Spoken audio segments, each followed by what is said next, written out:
विधानसभा चुनाव की घोषणा होते ही जिला निर्वाचन अधिकारी की तरफ से सभी राजनीतिक पार्टियों को आदर्श आचार संहिता का पालन करने का पाठ पढ़ाया जाता है।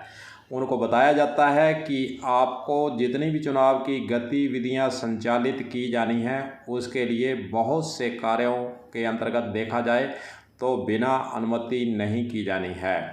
पर हनुमानगढ़ ज़िले के अंदर एक मामला ताज़ा हुआ है। नौहर से जेजेपी पार्टी की एक जुलूस निकलता हुआ, प्रचार प्रसार करता हुआ, पार्टी को दर्शाता हुआ जुलूस वहाँ से निकलता है और रावतसर कस्बे जो कि पीलीभंगा विधानसभा क्षेत्र में आता है, रावतसर और पीलीभंगा फिर सूरतगढ़ तक आगे चला जाता है। सूत्रों से जो सूचनाएं प्राप्त हुई हैं और जो मीडिया के अंदर खबरें आ रही हैं उसके अनुसार नौहर क्षेत्र तक जेजेपी पार्टी ने जुलूस निकालने की और जो यात्रा उन्होंने शुरू की उसकी अनुमति थी, लेकिन पीलीभंगा क्षेत्र के अंदर अनुमति नहीं ली गई और रावतसर के अंदर यह ढोल नगाड़ों के साथ लाउड स्पीकर तेज आवाज़ में चलाकर प्रवेश करते हैं और काफ़ी समय तक वहां पर रास्ता भी अवरुद्ध किया जाता है।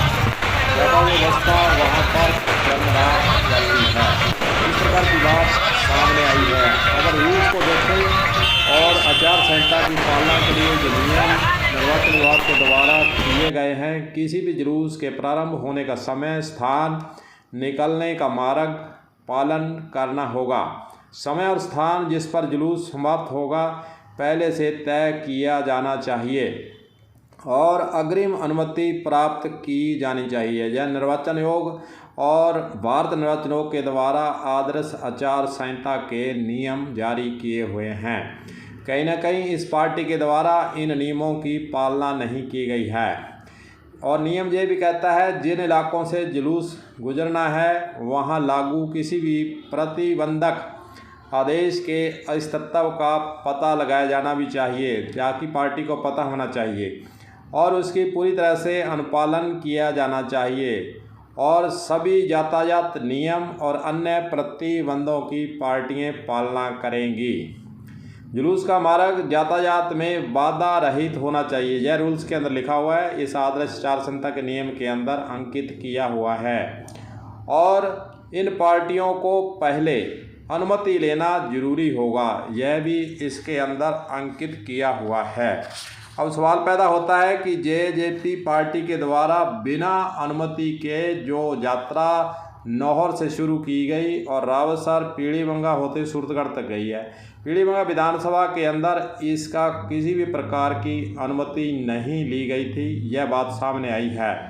अब देखना यही है कि राजनीतिक पार्टी पर जिला प्रशासन, जिला निर्वाचन अधिकारी या रिटर्निंग अधिकारी पीलीभंगा के द्वारा क्या उस पर कार्रवाई होती है, यह देखने वाली बातें होंगी। क्या इसी प्रकार हनुमानगढ़ ज़िले के अंदर बिना अनुमति के अगर जुलूस और इस प्रकार की यात्राएं, शोर शराबा, बिना अनुमति के लाउड स्पीकर चलाना अगर यह एक पार्टी ने शुरू कर दिया तो फिर देखा देखी दूसरी पार्टियां भी इसी पर उतरेंगी। इसलिए नियमानुसार कार्रवाई करने के लिए जिला प्रशासन को अगर आगे अभी नहीं आए हैं तो आना चाहिए और बिना अनुमति के कोई भी इस प्रकार का कार्य किसी भी विधानसभा में हो रहा है तो उस पर तुरंत कार्रवाई करने का प्रावधान है और प्रावधान के अंतर्गत कार्रवाई करने से पीछे अधिकारियों को नहीं हटना चाहिए, क्योंकि नियम कानून सब चुनाव के बने हुए हैं। चुनाव के अंदर अगर इस प्रकार अधिकारी ढिलाई करेंगे तो फिर चुनाव के अंदर व्यवधान होना संभव हो सकता है। रावतसर एसडीएम के द्वारा मीडिया से भी कोई बातचीत नहीं की। मीडिया हालांकि गया, पता लगाने गया कि वहां पर जो उल्लंघन हो रहा है आपकी तरफ से उसे रोका क्यों नहीं गया, क्यों आपने कोई कार्रवाई नहीं की और मीडिया के अंदर आप बताइए कि कार्रवाई हुई या नहीं हुई, क्या आपने नियम संबद्ध कार्रवाई करी है। तो उन्होंने मीडिया से बात करने से इनकार कर दिया, उन्होंने कोई मीडिया से बातचीत नहीं की। पहले भी ऐसी बातें सामने आई हैं। रावतसर एसडीएम मीडिया के सामने किसी भी प्रकार की जानकारी देने के लिए सामने नहीं आते हैं, मीडिया के अंदर यह पहले भी आ चुका है।